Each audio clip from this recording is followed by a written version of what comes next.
Utilisez la fonction taux d'intérêt équivalent.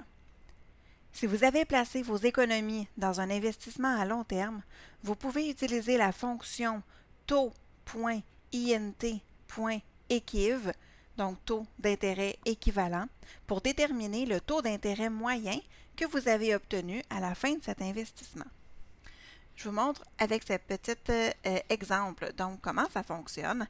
Alors, si je vais avoir le calcul du taux moyen de mon placement qui est présenté ici. Alors, j'ai mis un montant initial de 1 500 $ il y a 7 ans. Et à la fin de mon terme, j'ai obtenu un montant de 3 000 $. Donc, si je veux savoir quel était le taux d'intérêt moyen pendant les 7 années où j'ai placé mes économies, je vais aller dans l'onglet Formule.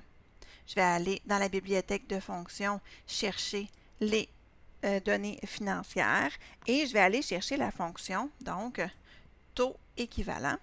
Alors, juste ici, donc taux.int.equiv.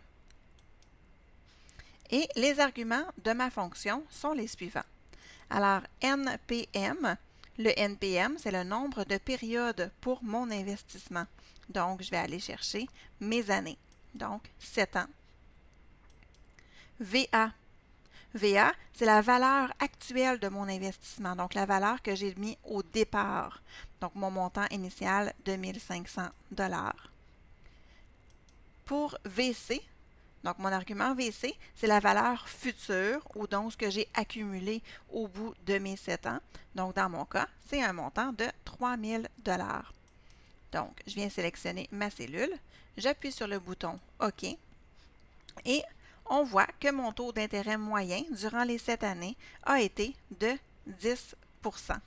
Évidemment, j'avais au préalable mis ma cellule en format pourcentage, donc pour avoir le symbole pourcentage ici. Alors voilà, c'est comme ça qu'on utilise la fonction de taux d'intérêt équivalent.